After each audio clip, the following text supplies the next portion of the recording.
आज यूनिट 2 में आप लोग जानेंगे कैथेटर इंसर्शन टाइप्स और टेक्निक्स। ठीक है, मैं समय बचाने के लिए लिखा नहीं रहा हूँ, लेकिन ये जब वीडियो आपके पास जाएगा तो हम इतना देर तक ये स्क्रीन स्टे करेगा कि आप इस नोट्स को चाहें तो लिख सकते हैं। ठीक है, लेकिन मेरी कोशिश ये रहेगी कि हम जब बताएं, जब हम एक्सप्लेन करें तो you should write in your own language, अपने लैंग्वेज में उसको समझें और उसको फिर लिखें। और लिखने के बाद जैसे अभी बहुत सारे कैथेटर के बारे में बताया, जैसे कि फॉलिस कैथेटर बताया, कॉडी कैथेटर बताया और विसल कैथेटर बताया, तो वो हमको लग रहा है कि इतने अच्छे से आपको याद हो चुका होगा कि आप उसको अपने लैंग्वेज में लिख लेते हैं। इसी को कहते हैं पढ़ाई। ठीक है, तो अपने लैंग्वेज में कोशिश कीजिएगा लिखने के लिए, और इसमें जो देखिएगा ज़रूर इस वीडियो को, जो मिसिंग होगा वो आपको हेल्प करेगा। फॉलिस कैथेटर एक एसेंशियल फॉलिस कैथेटर से जो कैथेटराइजेशन करने की तकनीक है वो बहुत ही ज़रूरी क्लिनिकल प्रोसीजर में मानी जाती है। किस लिए?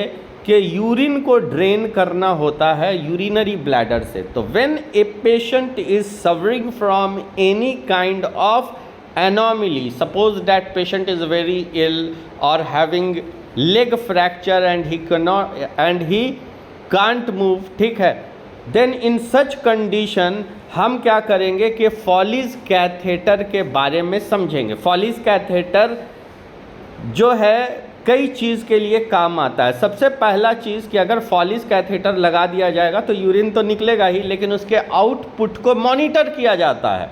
उसके आउटपुट को मॉनिटर किया जाता है एक अनकॉन्शियस पेशेंट में। एक अनकॉन्शियस पेशेंट हो या वो बहुत मजबूर पेशेंट हो तो वहाँ पे फॉलिस कैथेटर को लगा दिया गया अगर यूरिनरी ब्लैडर में, तो वो बैग में जो है कितना ml यूरिन पास आउट किया, कितने आवर में, उसकी मॉनिटरिंग हो सकती है। दिन भर में उसने कितना यूरिन किया उसकी भी मॉनिटरिंग हो सकती है।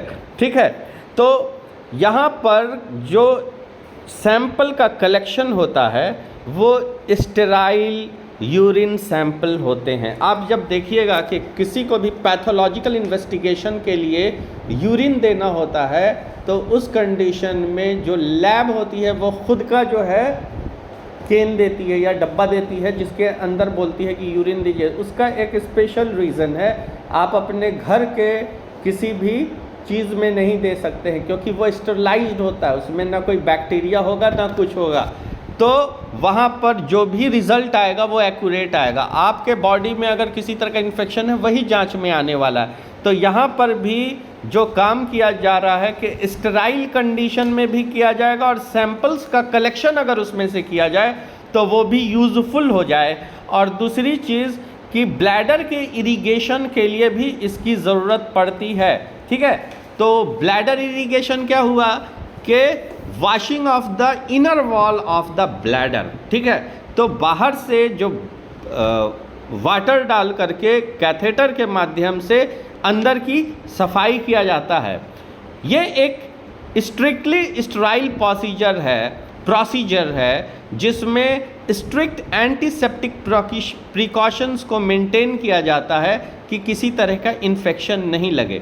तो कैथेटर शुड बी स्टेरलाइज क्योंकि वो कैथेटर को कहाँ से डाला जा रहा है, बॉडी के अंदर डाला जा रहा है और यूरेथ्रा से डाला जा रहा है। ठीक है, तो वो जो कैथेटर होगा वो स्टेराइल तो होगा और एसेप्टिक प्रिकॉशन को मेजर को लेते हुए कि नहीं तो अगर ऐसे ही किसी कैथेटर को उठाया और उसको लगा दिया पेशेंट में तो उसमें कैथेटर में अगर कोई पैथोजेनिक बैक्टीरिया हो या वायरस हो तो वो शरीर के अंदर चला जाएगा और उसको अगर पहले से कोई बीमारी होगी तो एक और बीमारी हो जाएगी, और नहीं होगी तो उसको बीमारी हो जाएगी।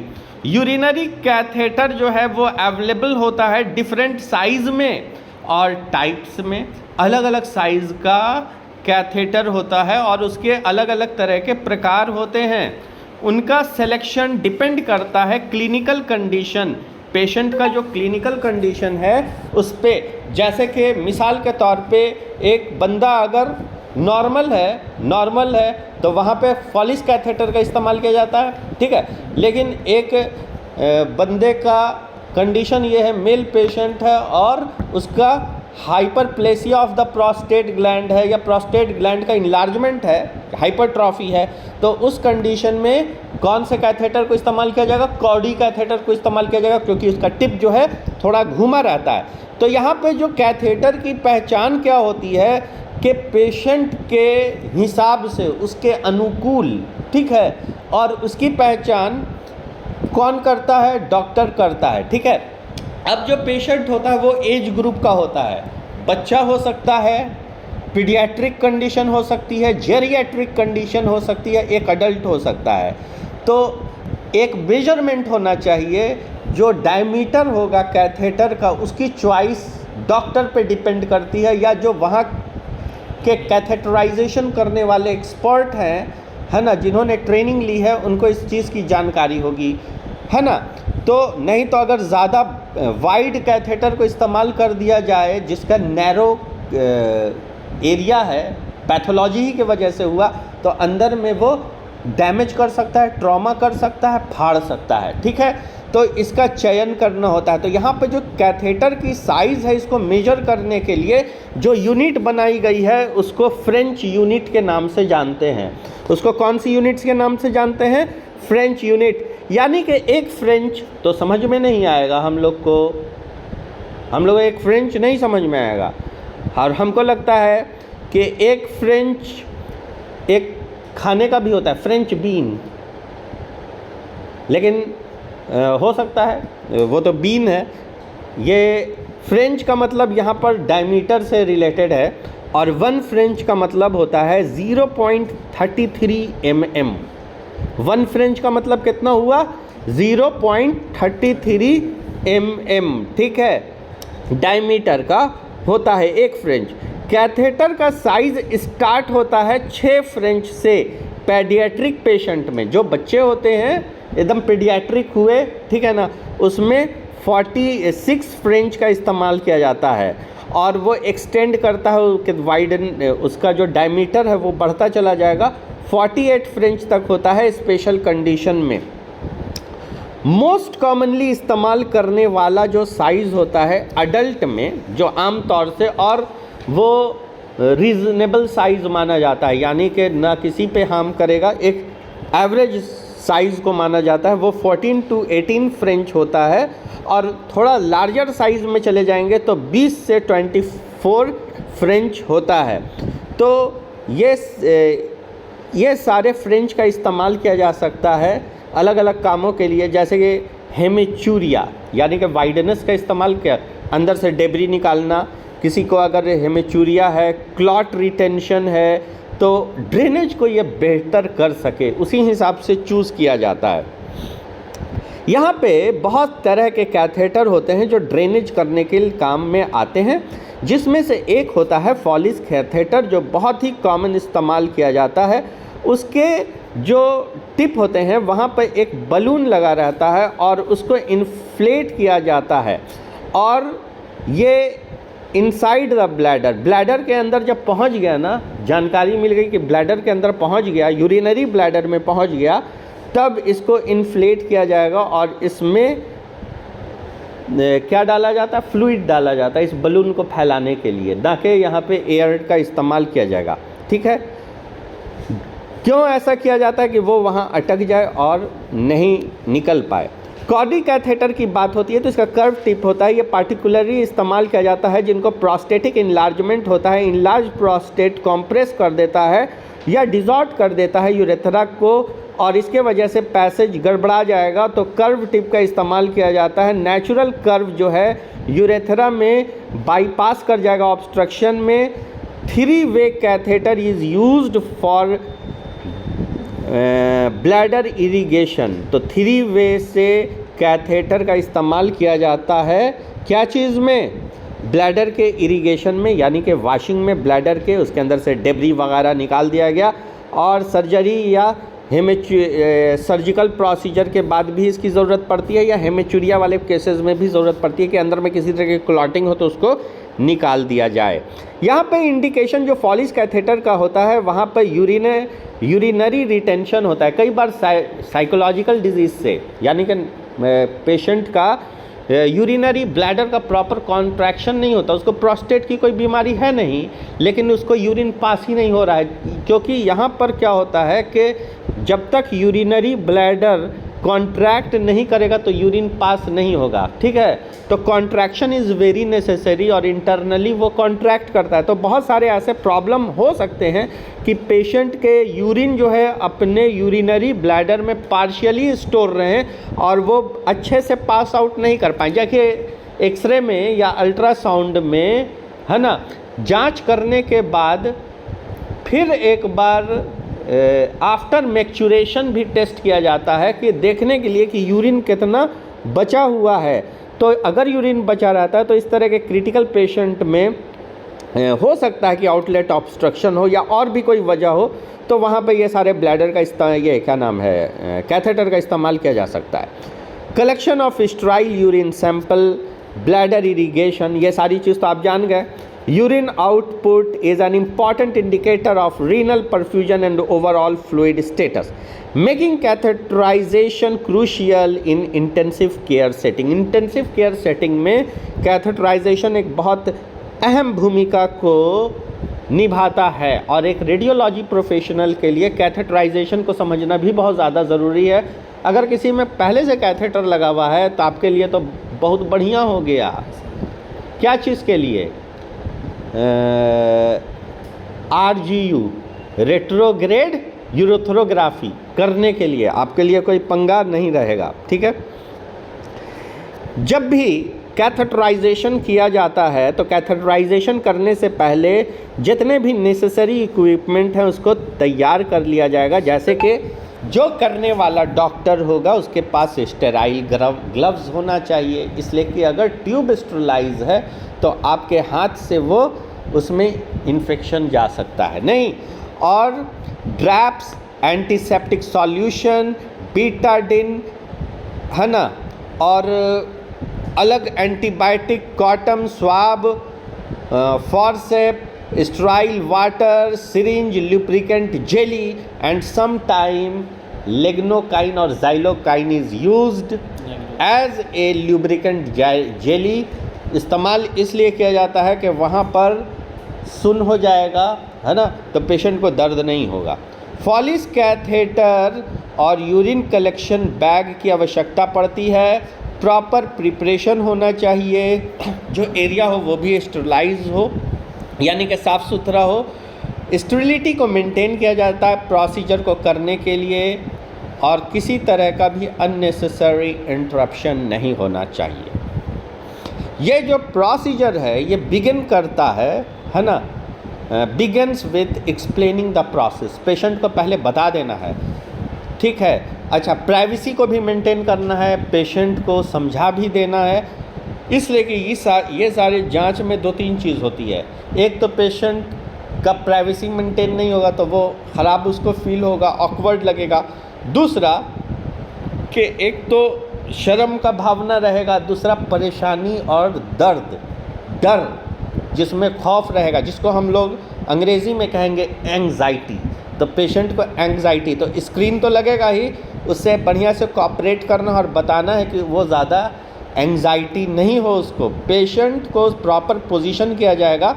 अगर पुरुष पेशेंट होंगे तो सुपाइन पोजीशन में, और दोनों लेग को स्लाइटली अपार्ट किया जाएगा। फीमेल होंगी तो फ्रॉग लेग पोजीशन किया जाएगा, है ना, फ्रॉग की तरफ पैर को पोजीशन किया जाएगा, और बेटर विजुलाइजेशन हो के यूरेथ्रा की ओपनिंग को विजुलाइज किया जा सके, ठीक है। और अगर मेल होगा तो पेनिस को जो है ना स्ट्रेट उठा करके उसमें कैथेटर को इंसर्ट करता है, ठीक है। तो ये सारी चीज़ होती है। जनरल एरिया को एकदम क्लीन किया जाएगा। रिड्यूस और रिस्क लुब्रिकेंट जो कैथेटर में इस्तेमाल किया जा रहा है, lignocaine jelly is essential to reduce friction से भी बचाएगा और रिड्यूस करेगा पेन से भी, ठीक है। अब आते हैं सबसे पहले हम लोग पुरुष में कैथेटराइजेशन करने की बात, और उसके बाद महिलाओं में कैथेटराइजेशन करने की बात में आएंगे। HSG हुआ ना? नहीं, अरे HSG दूसरे जगह से किया जाता है ना, तो वो हम एक्सप्लेन करेंगे। कैथेटराइजेशन हमेशा यूरेथ्रा से किया जाता है, जो पैसेज से यूरिन निकल रही है, ठीक है। और जहाँ से ये किया जाता है, क्या नाम है, HSG, वो बर्थ कैनाल होता है, वहाँ से बेबी जन्म लेता है, ठीक है ना, तो वो अलग पैसेज हो गया, ठीक है। इसको क्या कहते हैं? किसको? ये तो कैथेटराइजेशन है। फीमेल में कैथेटराइजेशन आप कहीं पर भी कीजिए, कैथेटर को नाक से इंसर्ट कीजिए, डैट इज ऑल्सो कैथेटराइजेशन। जैसे मेल में करते हैं तो उसको RGMC कहते हैं। हाँ, उसको HSG कहते हैं, हिस्टो सल्फेंजियोग्राफी। हिस्टो सल्फेंजियोग्राफी यानी कि पूरा यूट्रस एंड पूरे सल्फिंग का मतलब होता है फैलोपियन ट्यूब। तो यूट्रस और फैलोपियन ट्यूब की हमने इमेजिंग किया, तो इसको हम लोग कहते हैं HSG, ठीक है। मतलब दोनों टेस्ट HSG में ही आता है। महिलाओं का टेस्ट HSG में आएगा, ठीक है। और जो अभी बता रहे हैं वो महिलाओं में जो है, अगर आप बुक को देखिएगा तो 3% या 1% केसेस, हाँ, क्या चीज़ का होता है, RGU का, ठीक है। इसलिए कि उन लोग का यूरेथ्रा इतना शॉर्ट होता है कि रेडियोलॉजिकली उसका बहुत ज़्यादा बेनिफिट नहीं है। इसे बहुत सारी रेडियोलॉजी बुक मैंने पढ़ी, तो किसी में, ज़्यादातर में तो ऐसा लिखा हुआ है कि महिलाओं के लिए ये टेस्ट है ही नहीं, ओनली फॉर मेल पेशेंट। लेकिन कुछ बुक बोलती है कि 1% केसेस में इसको यूज़ किया जा सकता और किया गया होगा, इसलिए ऐसा लिखती है। तो वो जो MCU और RGU महिलाओं में उतना सुनने को आपको नहीं मिलेगा, ज़्यादातर पुरुष में। सिर्फ पुरुष का RGMC। एग्जैक्टली। मेल में जो कैथेटराइजेशन होगा, penis is held with the non dominant hand. Non dominant यानी कि इजीली हैंडल करना है, हाथ में तो ग्लव्स रहेगा, और इस ऐसा हैंडल करना है कि यूरेथ्रा स्ट्रेट हो जाए, कि जो कैथेटर वो इजीली इंसर्ट भी हो, किसी तरह का ट्रॉमा नहीं हो। कैथेटर को जेंटली इंसर्ट किया जाएगा यूरेथ्रा में, यूरेथ्रा के मिएटस में। मिएटस का मतलब होता है पैसेज में। एक बार जब यूरिन निकलना स्टार्ट करती है कैथेटर से, तो उसको धीरे धीरे हम लोग इंश्योर करेंगे कि बलून कंप्लीटली ब्लैडर तक पहुंचा कि नहीं। ये कैसे पता चलेगा कि बलून पहुंच गया कि नहीं? ये कैसे पता चलेगा? ये बहुत इजीली पता चलता है। जब फॉलिस कैथेटर को इंसर्ट करते हैं और जैसे ही यूरिनरी ब्लैडर में जाएगा, तो वहाँ से रिटेन्ड यूरिन बाहर आना लगेगा, ठीक है। जब तक यूरिनरी ब्लैडर में प्रवेश नहीं किया है, तब तक वहाँ से फ्लूइड नहीं आएगा। तो जब कन्फर्मेशन हो जाता है, तब बलून को इन्फ्लेट किया जाता है, ठीक है। तो एडवांस किया जाएगा बलून को कम्प्लीटली। बलून को इन्फ्लेट किया जाता है स्टेराइल वाटर से। इसके अंदर क्या डाला जाता है? हवा नहीं डाली जाती है, स्टेराइल वाटर डाली जाती है। कितनी डाली जाएगी? सिर्फ 10 ml डाली जाएगी कैथेटर के अंदर, और उसको जेंटली फिर पुल करके देखा जाएगा बिल्कुल अटक गया है। अब जो है मेरा काम हो चुका है, ये ब्लैडर के नेक में जाके अटक जाएगा। अब आते हैं फीमेल में कैथेटराइजेशन करने का तरीका। लेबिया को सेपरेट किया जाता है नॉन डोमिनेंट हैंड से। ज़्यादा बेहतर होगा कि इस कार्य को कि नर्स करे, एक्सपर्ट नर्स या गायनेकोलॉजिस्ट करे। कैथेटर को इंसर्ट किया जाता है जेंटली के फ्लो आए। एडिशनली लेंथ को एडवांस किया जाएगा। यहाँ पे भी उसी तरह बलून को इन्फ्लेट कर दिया जाएगा। सब चीज़ सिमिलर रहेगा। एक बार जब बलून इन्फ्लेट हो जाएगा, कैथेटर कनेक्ट हो जाएगा अंदर में और वो अटक जाएगा, ठीक है। थोड़ा सा ट्रैक्शन करके भी देखेंगे। प्रॉपर हाइजीन भी रहनी चाहिए। ग्लव्स द प्रोसीजर एंड, एक बार जब प्रोसीजर एंड हो जाता है दोनों केस में, तो ग्लव्स को रिमूव कर दिया जाएगा। जो डिस्पोजेबल इक्विपमेंट है उस सबको डिस्पोज कर दिया जाएगा। ग्लव्स को भी डिस्पोज किया जाएगा और उसके बाद हाथ को अच्छे से वॉश भी कर लिया जाएगा, ठीक है। तो ये इम्पॉर्टेंट है इन्फ्लेट करने का बलून को, फ्लो को और यूरेथ्रल इंजरी के कंडीशन को, ठीक है।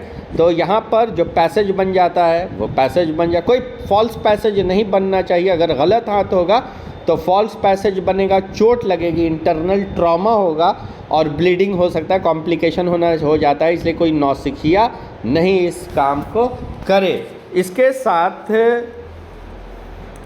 साथ ये जो चैप्टर है इसका ये पोर्शन जो है हो गया ख़त्म, ठीक है।